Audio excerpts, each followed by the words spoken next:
क्या एक इंसान खुद की बीमारी खुद ठीक कर सकता है? ये मेरा सवाल है आपसे।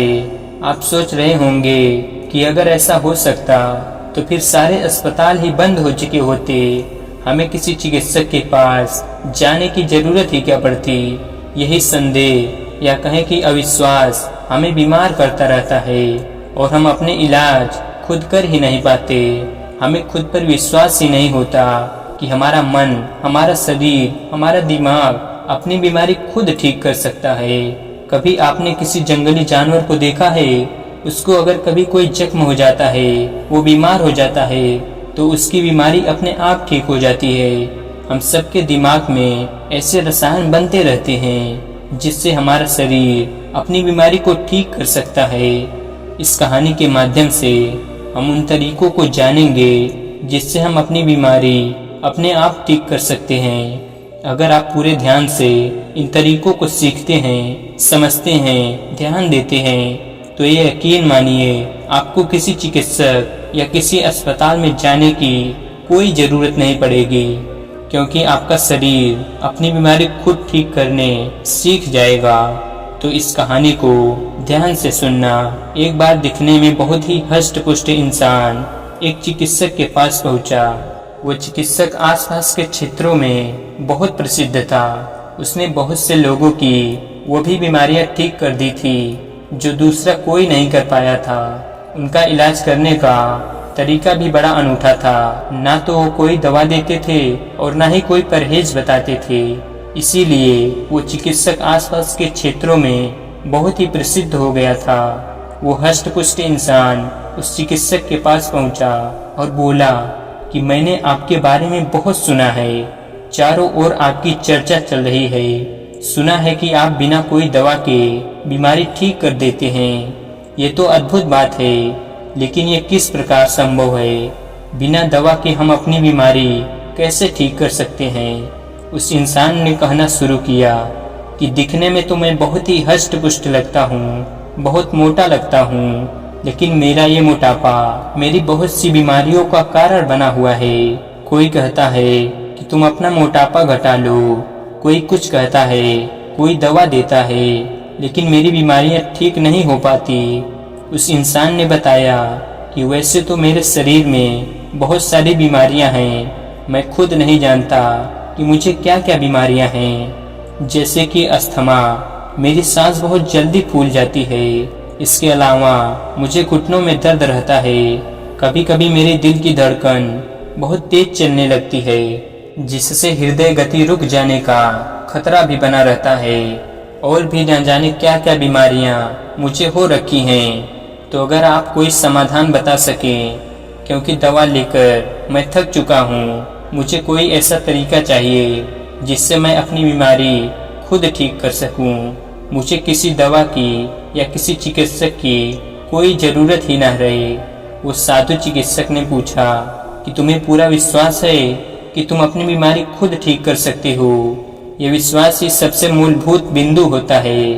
कुछ लोग कभी विश्वास ही नहीं करते कि उनका शरीर अपनी बीमारी खुद ठीक कर सकता है, इसीलिए वो खुद का इलाज कभी करना सीख ही नहीं पाते।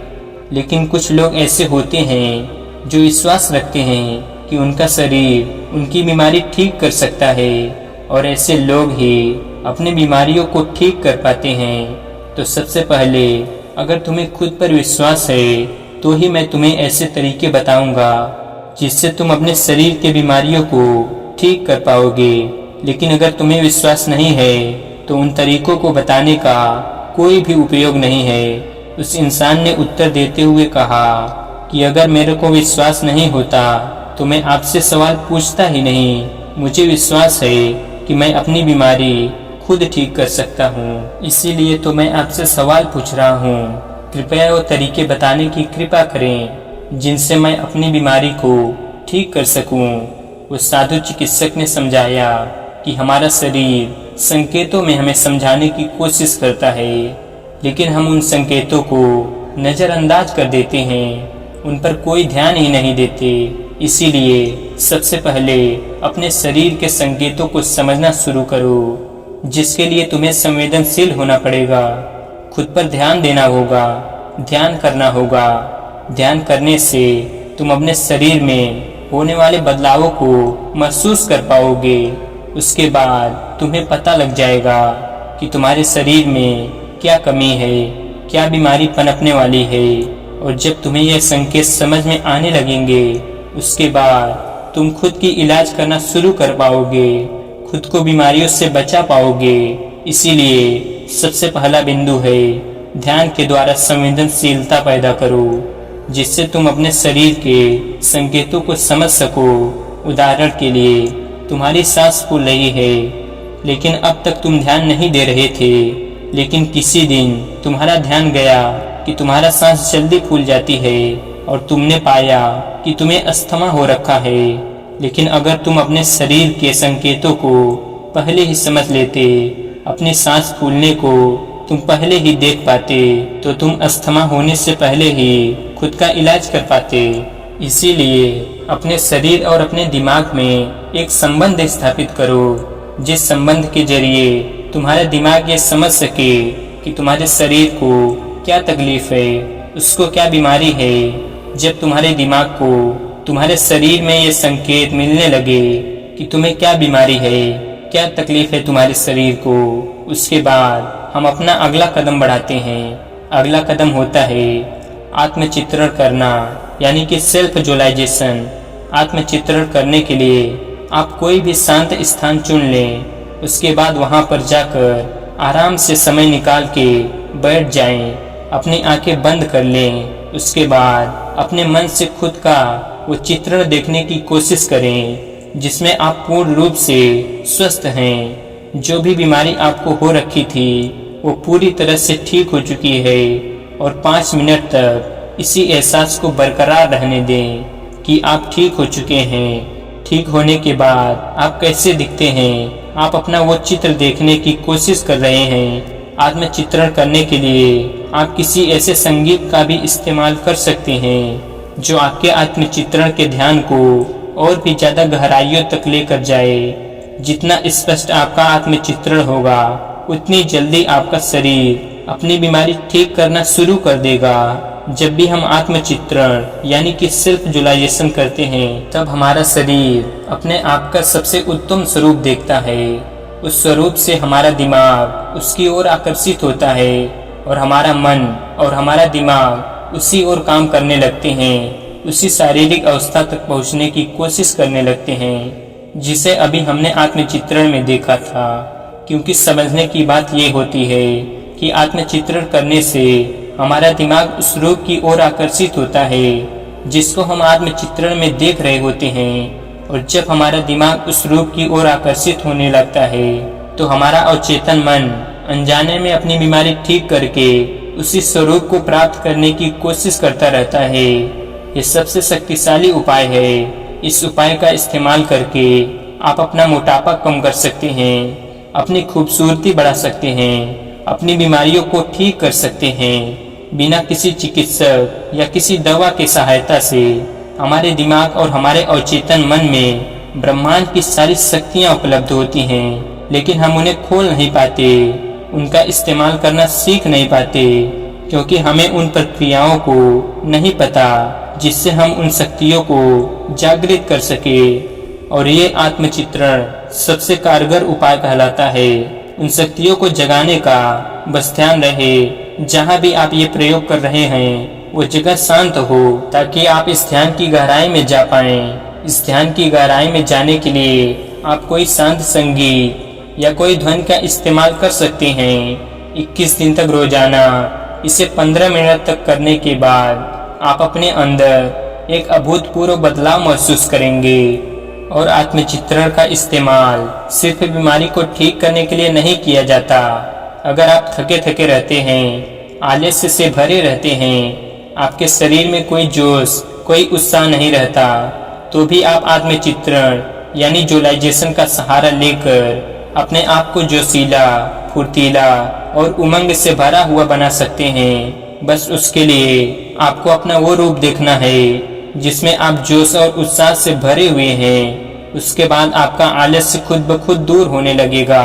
तीसरा तरीका जो खुद को ठीक करने के लिए हमारी सहायता करता है, वो है खुद से प्यार। जब भी हमारी कोई बीमारी होती है, हमारे शरीर में कोई तकलीफ होती है, तो हम खुद को कोसने लगते हैं। कुछ लोग तो यहाँ तक सोचने लगते हैं कि इस बीमारी से अच्छा तो भगवान हमें उठा ले तो सही है। ये सब निराशा आपकी परेशानियों को और भी ज्यादा बढ़ा देंगी। इससे आपकी बीमारी तो ठीक नहीं होगी, लेकिन आपका मन, आपका दिमाग, आपका शरीर अपनी हिम्मत खो देगा। वो हिम्मत हार जाएगा, उसमें ताकत थी खुद को ठीक करने के लिए। लेकिन आपने ये सोच सोच कर अपने को विश्वास दिला दिया कि आप अपने आप से नफरत करने लगे हैं। आपका खुद पे विश्वास नहीं रहा। जो लोग शरीर में बीमारियां और तकलीफ होने के बाद भी खुद से प्यार करते रहते हैं, खुद को कोसते नहीं, वही लोग अपनी बीमारी को खुद से ठीक करने का साहस रख पाते हैं। आप खुद सोच के देखो, जो लोग खुद से प्यार ही नहीं कर पाएंगे, खुद से प्यार करते ही नहीं हैं, वो खुद की बीमारी खुद ठीक करने का भार क्यों उठाना चाहेंगे? खुद की बीमारी तो वही ठीक करना चाहेगा ना जो खुद से प्यार करता होगा। खुद से प्यार करने वाले लोग ही आत्मचित्रण के ध्यान में गहराई से उतर पाते हैं, जिसकी हमने अभी थोड़ी देर पहले चर्चा की थी। आत्मचित्रण की ध्यान की गहराई में जाने के लिए आपको खुद से प्यार करना सीखना होगा। उसके बाद आपका दिमाग अपने आप ऐसे रसायन पैदा करने लगेगा जो आपकी उस बीमारी को ठीक करने के लिए सहायक होते हैं। ये बात तो सत्य है कि हमारा दिमाग उन रसायनों को अपने शरीर के अंदर से पैदा करवाने की क्षमता रखता है, लेकिन हम ये ताकत जानते नहीं हैं, उस प्रक्रिया को समझते नहीं हैं। इसीलिए हमारी बीमारी ठीक नहीं हो पाती। ये सारे प्रयोग करते हुए खुद पे विश्वास, आत्मचित्रण, खुद से प्यार, ये सब करते हुए आपको अपनी दिनचर्या का बहुत ध्यान रखना है। आप क्या खाते हैं, किस समय खाते हैं, क्या व्यायाम करते हैं, योग कब करते हैं, किन लोगों के साथ बैठते हैं, किन लोगों से बातें करते हैं, ये सारी चीजें आपकी दिनचर्या की होती हैं। इन पर आपको बहुत खास ध्यान रखना है। समय से खाना, अच्छा खाना, समय से व्यायाम करना आपको बहुत सारी बीमारियों से दूर रखता है। हम असलियत में बीमार तभी पड़ते हैं जब अपनी दिनचर्या का अनुसरण करने लगते हैं। जब हम एक बेहतर जीवन नहीं जीते, एक अच्छी दिनचर्या का अनुसरण नहीं करते, तो हम अंदर से दुखी होने लगते हैं, हम तनाव में रहने लगते हैं। अगर आप तनाव में रहेंगे तो स्वाभाविक रूप से बीमारियां आपको ज्यादा घेरेंगी। अगर आप समय से खाते हैं, समय से पूरी नींद लेते हैं, समय से व्यायाम करते हैं, तो आप तनाव मुक्त जीवन जिएंगे। उसके बाद बीमारियां आपसे कोसों दूर रहेंगी। बस आपको अपनी दिनचर्या का पालन पूरे निष्ठा और ईमानदारी के साथ करना है। उसके बाद बीमारियां आनी तो दूर की बात रही, आपका जीवन खुशियों से भर जाएगा। अपनी बात को आगे बढ़ाते हुए साधु चिकित्सक ने समझाया कि अपने अवचेतन मन को अपनी बीमारियों को ठीक करने के लिए काम पे लगाना सीखो। हम सबके अवचेतन मन में बहुत सारी शक्तियां बसी हुई हैं, बस हमें अपने अवचेतन मन को काम करवाने की प्रक्रिया नहीं पता। इस प्रक्रिया को बताते हुए साधु महाराज ने बताया कि जब भी तुम बिस्तर पर सोने के लिए जाते हो, बस उस सोते वक्त अपनी आंखों को बंद करके, अपने दिमाग को शांत करके खुद को ये एहसास दिलाओ कि तुम्हारी बीमारियां ठीक हो रही हैं। धीरे धीरे समय के साथ तुम्हारी बीमारियां जड़ से खत्म हो जाएंगी। जब तुम ऐसा सोचते सोचते अपने बिस्तर पर सो जाते हो, उसके बाद आपका अवचेतन मन अपना जादू दिखाने लगता है। आपका अवचेतन मन सोने के बाद भी आपके लिए काम करता रहता है, लेकिन आपको ये पता नहीं होता। और सोने से पहले जिस काम पर भी हम अपने अवचेतन मन को लगा देते हैं, पूरी रात वो उसी चीज पर काम करता रहता है। रोज रात को ये अभ्यास करने से आप सुबह बहुत अच्छा महसूस करेंगे, क्योंकि धीरे धीरे आपका शरीर अपने आप ठीक होने लगेगा। आपके अवचेतन मन की शक्तियाँ जागृत होने लगेंगी और वो आपकी बीमारियों को ठीक करने लगेंगे। ये हमें रोज सोने से थोड़ी देर पहले करना है। अगर हम इसे दिन में करेंगे तो दिन में तो हम दूसरे कामों में व्यस्त रहते हैं, तो हमारे अवचेतन मन को समय ही नहीं मिलता उसके लिए काम करने का। लेकिन रात में सोते वक्त जब हमारा चेतन मन शांत हो जाता है तब हमारा अवचेतन मन जागृत होता है और तब वो अपनी पूरी शक्ति के साथ आपके लिए काम कर पाता है। साधु चिकित्सक ने बताया कि आज चाहे विज्ञान कितना भी आगे क्यों ना निकल गया हो, लेकिन आज भी बहुत सारी बीमारियां ऐसी होती हैं जिनका विज्ञान को भी कोई अता पता नहीं होता। बड़े बड़े चिकित्सक तुम्हारे शरीर में वो बीमारियां ढूंढ नहीं पाते, लेकिन फिर भी तुम उन बीमारियों से परेशान रहते हो। ऐसी बीमारियों को जिन्हें ज्ञान भी ठीक नहीं कर पाता, तो तुम्हें क्या लगता है वो बीमारियां दवाओं से ठीक हो जाएंगी? नहीं, दवाएं हमें तभी खानी चाहिए जब हमें यह महसूस होने लगे कि इस बीमारी का इलाज मैं अपने आप नहीं कर पाऊंगा।